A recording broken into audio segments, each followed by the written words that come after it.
Hey, friend. Welcome to Red Hot Mindset. I am so glad you're back joining me today. If this is your first time, welcome. I'm excited for you to check it out. Red Hot Mindset is all about helping you step into the fire so you can come out stronger and crush your goals God's way. And I love bringing on women, just everyday women who get to share their struggle victory story or their dream come true.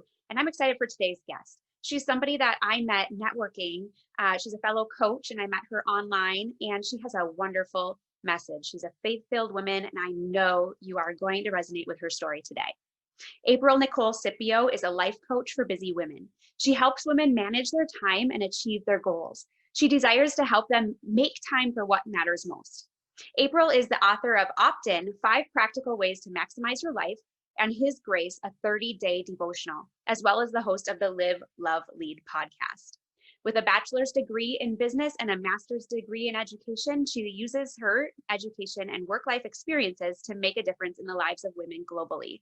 She and her husband pastor the Point Church and reside in Kentucky with their 3 children. I'm excited for you to hear from her today, so why don't we dive right in?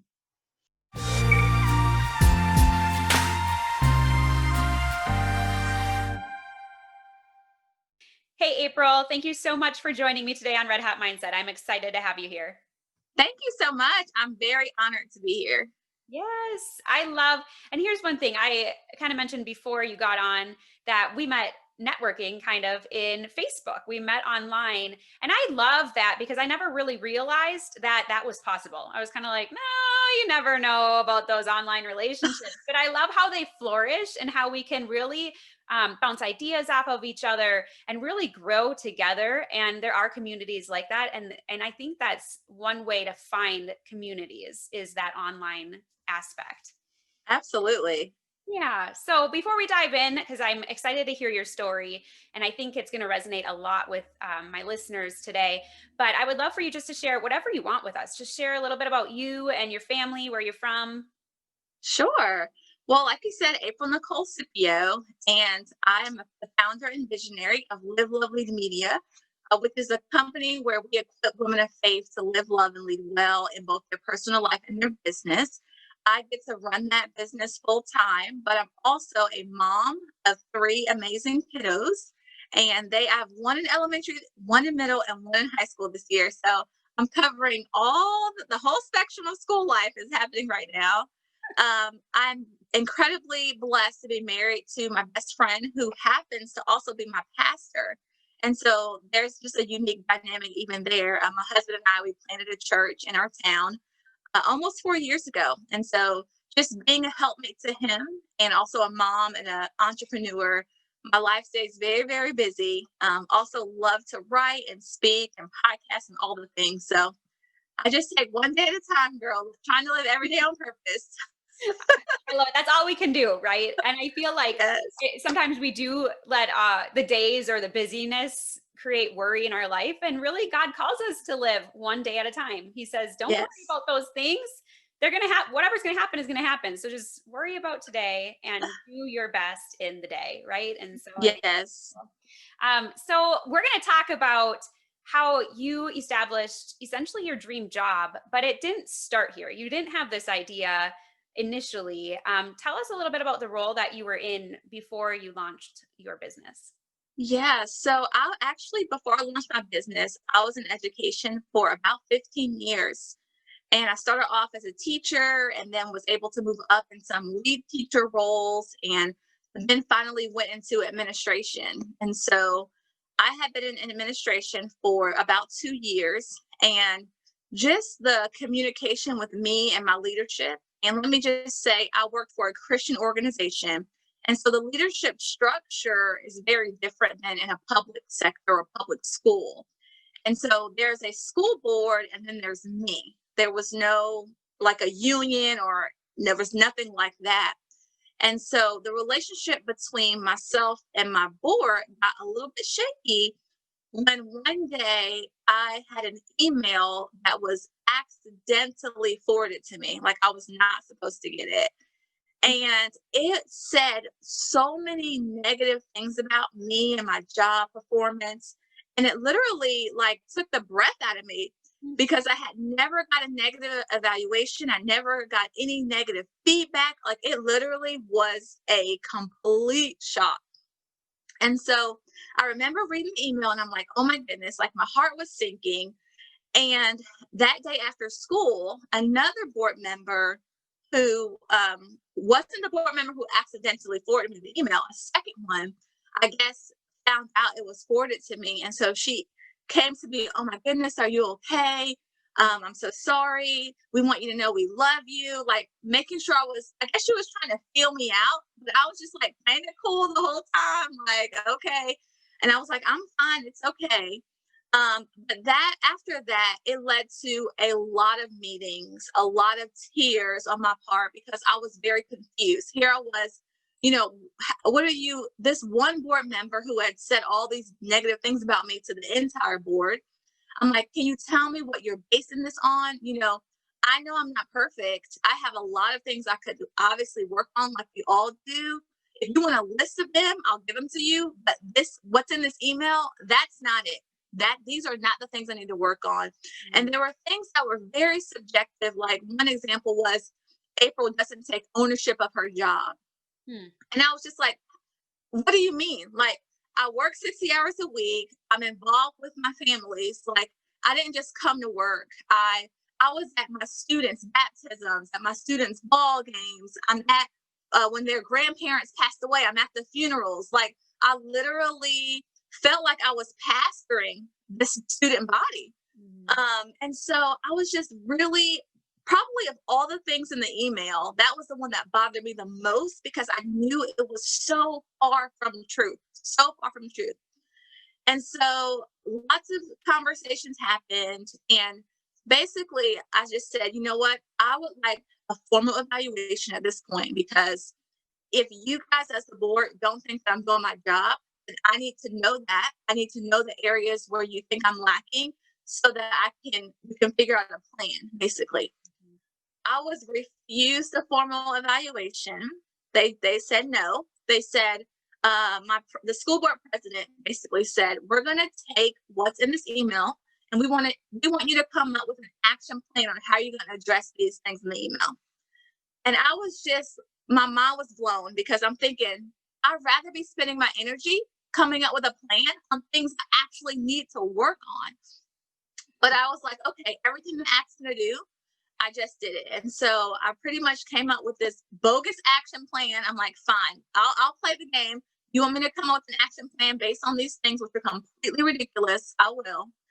So I came up with the action plan. I met with my school board president and another member, and they said it was great. They wanted to move forward with it. They wanted me to present this action plan at the next board meeting. And I was like, okay, totally fine. So board meeting came around and I presented the action plan. They were like, oh, this is good. This is what we want you to work on. And we'll follow up with you later about it. And I said, okay. I continued to do my job. This was in October. I continued to do my job. This was October of 2018. Okay. I continued to do my job the rest of the semester. Never heard another word about the action plan. Never heard any negative feedback about my performance. Like, literally, it was as if we were going on with life. Like, literally nothing.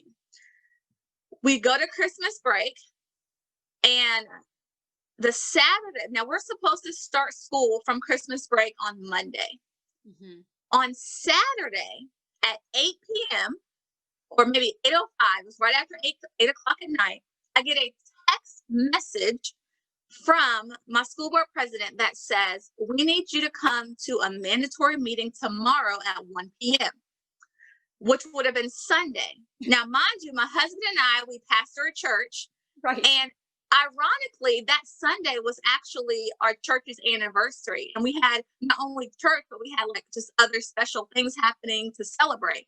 So I literally could not, like any other Sunday, I probably would have tried to make it work. But honestly, I couldn't, like that Sunday, I just couldn't.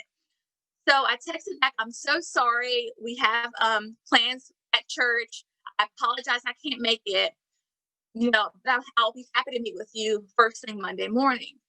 So he texts back, okay, you need to meet me at 6:30 a.m. on Monday morning. Totally fine.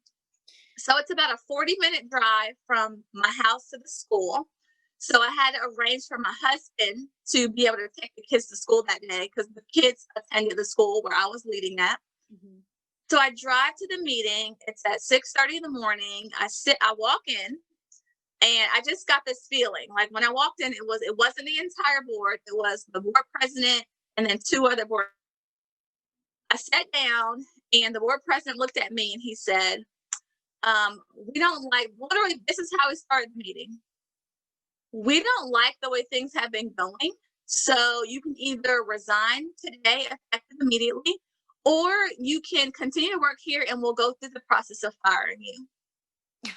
That's what he told me. And literally, I can't even tell you the number of different emotions that I felt. Like, I can't even, because, like, mad, yes, confused, upset, like, so many emotions at one time. Mhm. And the only thing I could think of was I got to make sure my husband doesn't bring the kids to school because it's a 40-minute drive. So literally, I was just like trying to process everything, and I grabbed my phone to text my husband, and I remember the board president going, "Oh, please don't do that now," as if like basically reprimanding me for being on my phone. And I remember I said, "Excuse me, I need to tell my husband not to bring my kids to school today." Like I was like, at this point, you just need to step back because I was just like, so upset. Yeah. And then they pull out this document that they had their lawyer draw up. And it was like all these things about me and me being like how I was gonna detach from the school. Like they were allowed, like I couldn't be an administrator at another school in the county for X amount of years, and the school had the right to use anything like that I created with programming and all the things. They had the rights to that. Just all this legal jargon that honestly I cared nothing about. Like Right. honestly, at this point, I don't even care. I'm just thinking, as a Christian organization, the way that you're treating me right now is absolutely ridiculous. And obviously, because of this legal document that you had, that you obviously thought about this prior to Saturday night, before school starting. At if you want me to leave, that's fine. But at least give me the courtesy of telling me at the end of the semester, so over Christmas break, I can prepare my children to switch schools. I can look for another school for my kids. I think that was so frustrating because I left that meeting upset. They were like, they wouldn't let me get anything from my office because school was about to start. I had to leave the property and I was to come back that night, like 7 p.m. And a board member was going to meet me to collect the things from my office. I couldn't tell any of the students goodbye. I couldn't tell any of the staff goodbye. I remember driving home and thinking, I have to now explain to my kids why immediately they're switching schools. Like when kids switch schools, that's a big deal. Their friends are there, like their teacher, they love their teacher, like all the things. And I remember walking in my door and my kids were dressed for school and they were like, "Mommy, why aren't we going to school today?" Mm. And I just like, my husband and I were like, "Y'all just come sit on the couch. We're just gonna have like this big family meeting." And at this point, I don't want my kids to have any negative thoughts toward these people who basically treated me so poorly. So I just said, you know what, guys, mommy is not going to be working at that school anymore, and so you're gonna switch schools. Mm. And my middle daughter, if you know her, she is not an emotional kid at all. She's a typical middle child. If you know what a middle child is, that is her, I promise, right? So she looked at me and she said, "Mommy, so do you mean we're not going back to that school?" And she said the name of the school. I said, "No, baby, we're not going back." And she lost it. I mean, tears. And when she lost it, I lost it because I know she's not normally emotional. So for her to be emotional, I knew that it really got to her core. Yeah. And that probably upset me more than the school letting me go. It was more so how they treated me. Just, I felt like there was no respect. I felt like at the very least, you know what I mean? Think about this decision that you're making is not just affecting me, but my family and my children.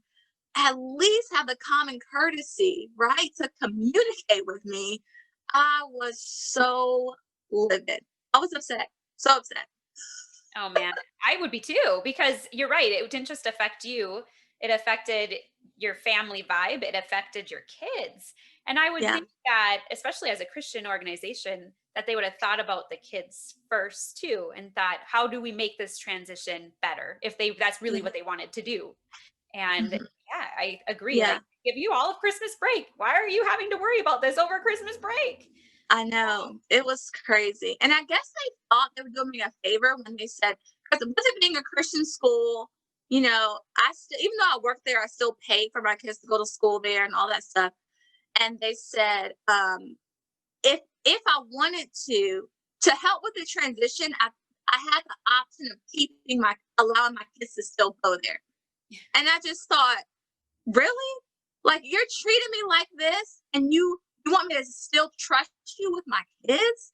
I was just blown away, blown away, Right. blown away. Yeah. Yeah. I mean, I would have changed my whole perspective of the whole thing. And that is one thing. I'm protective in a way of my kids and their minds and their atmosphere. And that would have rubbed me wrong to say, well, you don't want me, but you want my kids. I don't know about that. So, Yeah. so now you're in this place. And what were some of the first thoughts or some of the first maybe fears or anxieties that you had over this situation?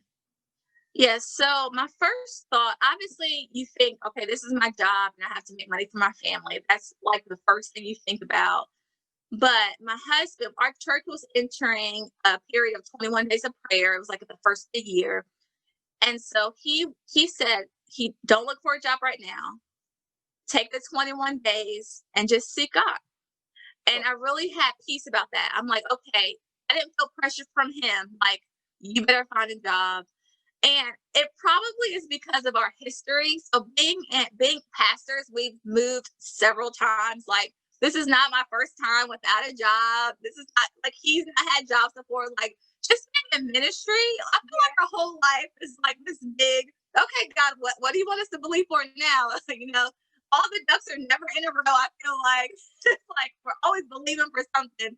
So I felt like honestly, you know, and I don't even know until now if I actually thought about this, but our whole life, we've been in so many situations where we had to trust God for provision for our family Mhm. that this really thinking about it, it just fell in line with what we already were used to believing for. And so maybe that's why he has so much faith to say that because it was a familiar place. Like it's familiar that maybe in the world's eyes or looking at it naturally, it looks like, oh my goodness, how are you going to provide? But God has been so consistently faithful through our whole marriage that this was just another opportunity for God to be found faithful.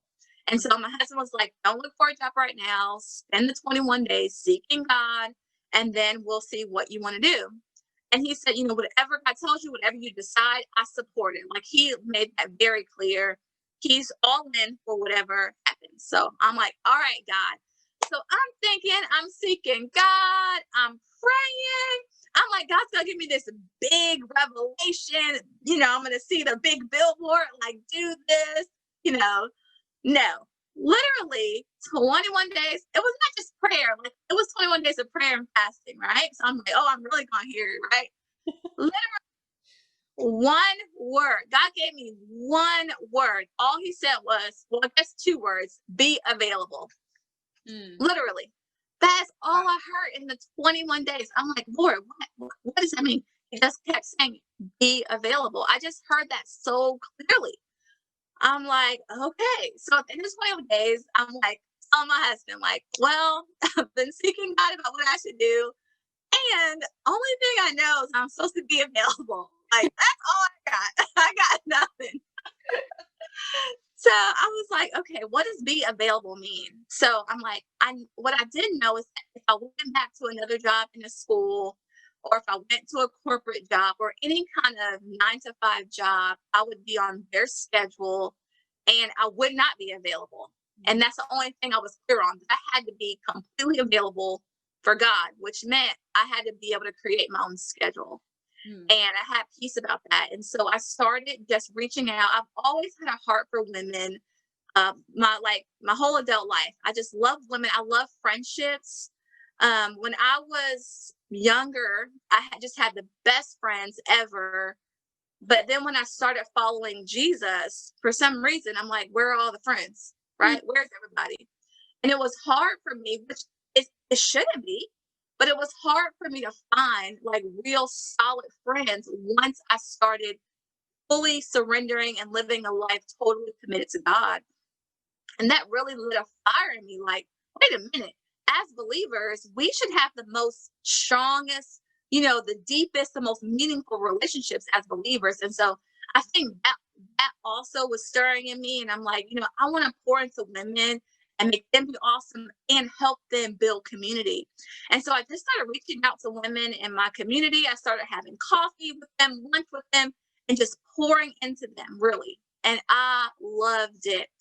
And then God began to show me, like, April, you have given your life in education to serve someone else's dream.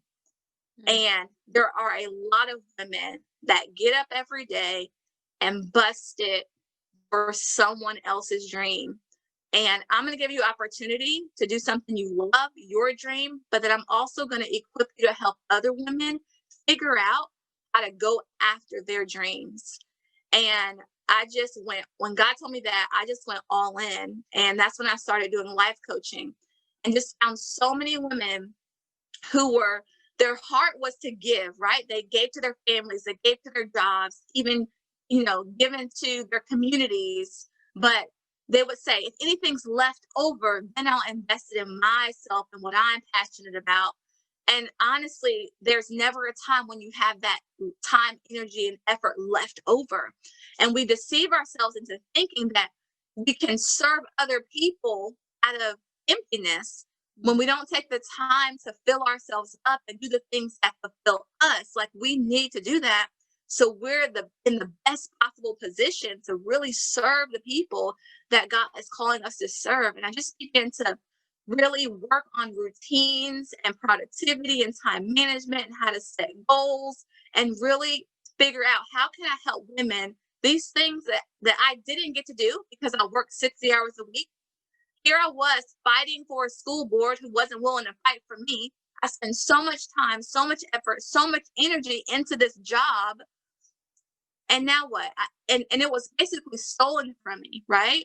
Mhm. To where God's like, now you get to build something that no one can ever take from you. And I want to show women, yeah, it's great that you're pouring yourself into all these things, but what about the things that are in your heart? How are you building those things? And that's when my business was born. Live, Love, Lead Media. Live, Love, Lead, because I really, truly want to help women live their best life, live well. I want to help them love well. That means having those meaningful relationships and building community. And then I want to help them lead well, which primarily starts with leading yourself. And so I teach women about mindset and how do you take care of yourself? How do you get a view of yourself to where you're valuable and you want to take the time, energy, and effort to become the best version of yourself? And ultimately, all those things together, if you are living well, going after your dreams for your life, if you're loving well, you have these meaningful relationships and you're leading well, you're making sure that you're being taken care of. And I truly believe the impact that they can make in this world will just explode. I believe that everybody was given a piece of the world to change, right? So how do we change the world? If you just take care of your piece and I take care of my piece, if we all take care of our piece of the world, then the world will be changed. And so I just feel like I get to help women be equipped to change their piece of the world. And I love it so much. I love it. You're speaking my language. So I love it because I feel the same way. And I think it is important for us to build our dream and not, because I think the employee mindset is we're building someone else's dream, but we don't realize that's what we're doing. Mhm. Where I think God is the dream maker. He's the one that gives us the desires. And when something is stirring inside of us, it's probably something of him. I mean, we have to pray about it and discern if it is him or not, but he is the one who gives us the desires, and we have these desires for a reason. And Yeah. if we don't do anything with them, I almost feel like we're being disobedient. And Yeah. you're either on the path God wants or you're not. And if you're not, you're kind of in disobedience. And I had to learn that lesson the hard way, probably actually many times. But 98% disobedience is actually disobedience 100%, right? Yeah. Yeah. But I love Yeah. that. And so I love that you have this gumption to help women do that, to live intentionally, to lead intentionally. Now, what was this journey like for you? Because I'm guessing it didn't just happen overnight. It didn't become this big business Mm, overnight, but what were some yeah. of the little bumps that you experienced, and how did you kind of make it your own and feel God's leading in it? Yeah. So of course you don't start making money in your business day one, right? Yeah. I Oh, yeah. wish, but it doesn't happen like that. And so there was still that thought like, yeah, God, you're telling me to do this, but my kids have to eat, right? Mhm. And so honestly, I just saw the little miracles along the way. Like I remember, a couple months into my business, I had someone come up to me and they were like, "Hey, I just was praying and I want to invest in your business." And she handed me a check for $1,000 just randomly. And I'm just like, okay, God. And then and then it's like when you get ready to sell something for the first time, it's that, you know, is it someone gonna buy this? Like, you don't know. And God just was so kind to me and just putting people on my heart to say, "Hey, I believe in you. I want to purchase this," even if they didn't need it. Sometimes I'm like, "I know you don't need this." But they're like, "No, I believe in you and I want to support your business." So I feel like God used people along the way, just little nuggets like, "Hey, I got you. I'm listening. It's going to be okay." And then there was one day where my mindset shifted. And I think this is what got me over the hurdle. I was having coffee with a friend, and she was just telling me part of her story. And somehow we got into Deuteronomy chapter 8. And I just felt led like I should read Deuteronomy chapter 8. So I pull it out and I'm reading it, and I just start bawling. I just start crying. Like I'm sitting on my friend's porch. I'm like, "I'm so sorry." She's like, what is happening?" And so I just had to explain to her, in Deuteronomy chapter 8 is how, God took care of the Israelites and did all these things for them. And then there's a verse that says, God is the one that gives you the ability to get the wealth. And God, at that point, I felt like me and God, in about 2 seconds time, I felt like me and God had like an hour conversation in about 2 seconds, because it was in that moment that he really humbled me and he showed me that I had such this need for independency. And I grew up in a home where education was very valued, and you got as much education as you can, and you were, you either had a job or you had a business, but you were expected to make money and build this thing for yourself to be successful. And I feel like that's how it was operating. And God was showing me that what I was really saying in my heart was, okay, God, hurry up and bless my business so that I can take care of myself. And I was just like, "I'm so sorry," and it really exposed me. But I'm so thankful, because that day I feel like when I just surrendered the whole financial thing, like, okay, God, I'm allowing you to strip this spirit of independency from me, and teach me, show me how to be dependent on you, because ultimately that is where I'm going to find the most success, and that's how I'm going to be healthy. And honestly, that day, right? Me in Deuteronomy chapter 8, that day is a moment I will never forget, because I feel like from that moment on, there was such a shift, and I was really able to do the necessary steps in my business, because I was no longer concerned financially. Or before, I was doing things like, "Oh, what can I do? What can I do? What can I do? Because I have to make this money. I have to do this." Where it's like, no, I'm going to just hear God's voice. What should I write? What should I create? What programming? I'm just going to do the things he wants me to do, and not even consider the financial benefit, not because he doesn't want me financially blessed, but because he's already got it taken care of. And honestly, that was the shift when I started getting clients and I started making money. I'm like, okay, Lord, I see you. It's I've got it. And I have to always check myself, because it's so easy when you've been thinking a certain way for so long. It's easy to get back in that mindset. And I have to constantly go back. Remember Deuteronomy 8. Deuteronomy 8. God is the one who's given me this ability to be successful. He's the one that's creating this. I just got to do what he's telling me to do. And so for me, that was definitely the changing point. Wow, that is so cool. I love that story. And I think it resonates so much even with me because God's taken me on similar journey of, you know, don't worry about this because who I'm bringing to you the people who need to hear your message. I'm bringing Mhm. to you the people I want. And it's kind of that whole mindset of we are dependent. We aren't strong enough. We really aren't enough without him.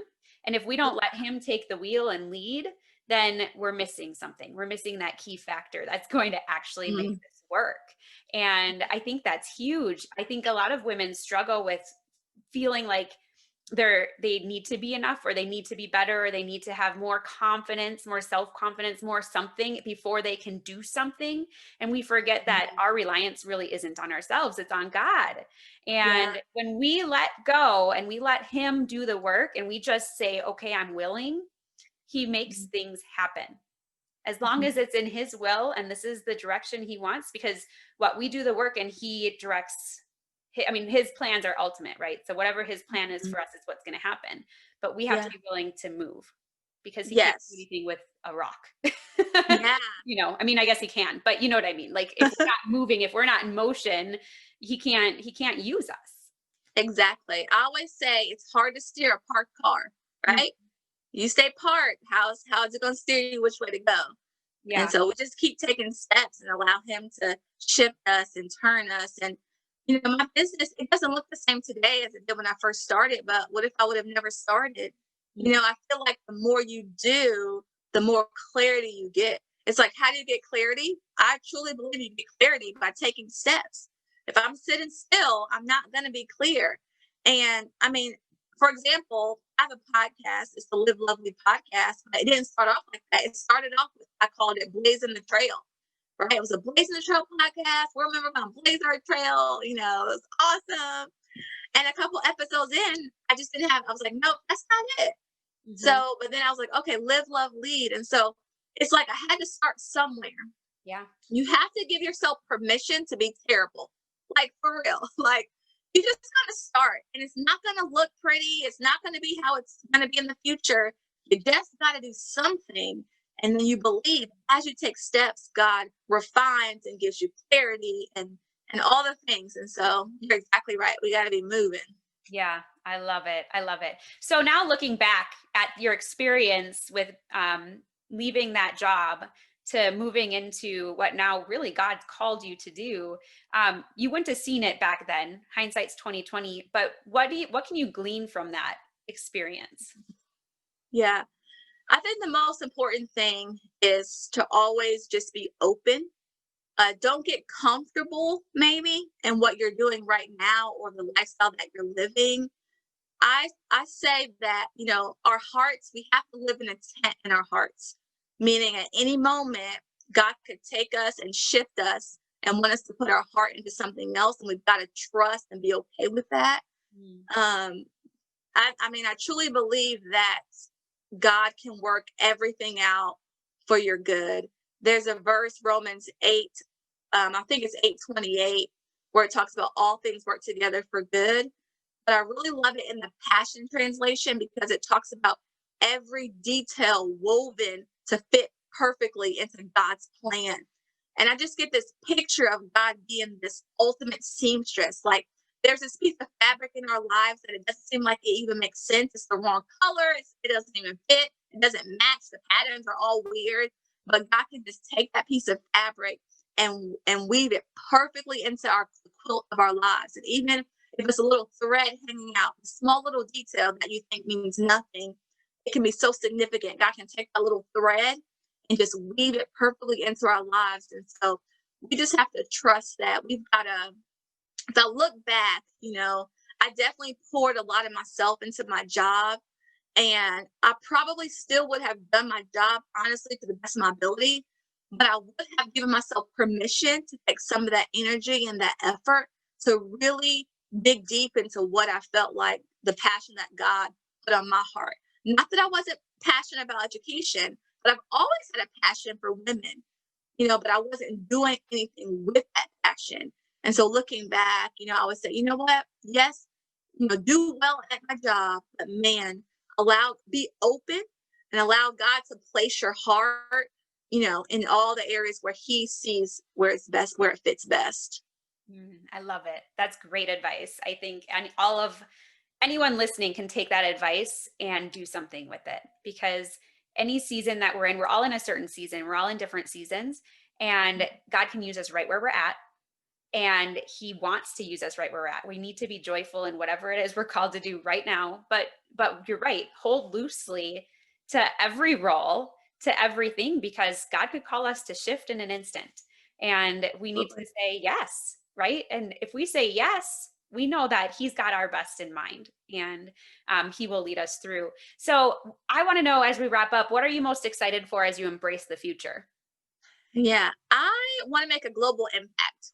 And that's what I'm most excited about. Like, I'm going to change the world for real. Like, I'm going to touch a woman on every continent. Like, I'm Yes. like, let's just do this. I'm so done with thinking small. Like, I'm just pretty much over it right now. I'm like, we serve the biggest God. Like, he's so big. First of all, he's alive. Hello. So he's active, he's involved in what we're doing. He's not like just some thing on the side that we're worshiping. Like, he is legit, you know, a speaking, living, knowable spirit that wants to be a part of our lives. And so I'm like, if I have a relationship with him, I should be able to do all the things well, right? If I'm seeking wisdom from him. So I'm like, all right, God, let's go. Let's go touch the globe. So I'm Mm, just excited about how he's going to help me do that. I mentioned before the name of my company, Live Lovely Media, and media is on there because I really believe that the enemy is trying to take over media. yeah. And I want to take a piece of the media back to the kingdom of God. And that's in the form of any way we can get information to people, whether it's podcasts or books, TV shows, movies, blogs, whatever. I just want it to be a platform where we can get content to people that's going to build them up, that's going to help them be in the right mindset, that's going to strengthen their marriages and their parenting and just all of their finances, their relationships, just all the things. And so I'm here for all of that. Amen. I'm there with you. I am in, Yes. because I Yes. media is so fundamental, and we need to dive in there, and we need to get in there, because God is bigger. And I came from a broadcast journalism background, and I didn't get into it after graduation because we moved home and had kids and all these things, not things I had planned. They were God's plans, not mine. But I do feel like now we are in a world where we can really actually affect the media. Like, Yeah. you don't have to be this broadcast journalism major. You don't have to be a producer. Like, you can do your thing and use your talents and your gifts that God has given you to have that greater impact. And it's time for us to do that. It's time for us to stand up and do what we're called to do. So I love it. I Absolutely. love it. So the Live Love Me, blah blah blah. I can't talk today. The It's all good. Lead podcast is awesome. Definitely go check it out. I listen to it at least, once a week. She has a couple episodes that come out each week. Where would be the best place for listeners to find you if they want to connect? Yeah, they just go to my website, which is my whole entire name, aprilnicolescipio.com. Everything I do is on there, all of with the way that you can connect with me on social media, like everything about me, you can find on the website. Awesome. Thank you so much, April, for being here and sharing Yeah. your struggle victory story, and how God really used that to move you in the direction he wanted, so that you could influence women and teach them. You're still using that teaching. So I love it. Yeah. Thanks. I hope you enjoyed this conversation with April. I love hearing struggle victory stories, and I love how she turned what could have been a struggle and could have been something that could have kept her defeated and turned it into a victory and actually into pursuing a passion that she had. And now she's impacting women globally. I hope that you choose to do the same. In our struggles, we will find victory. All we need to do is keep walking in them. Don't stop. Listen to God and let Him direct your path. I hope you've been blessed today, and I look forward to seeing you again soon. In all things I pray, you just run your race. I believe in you.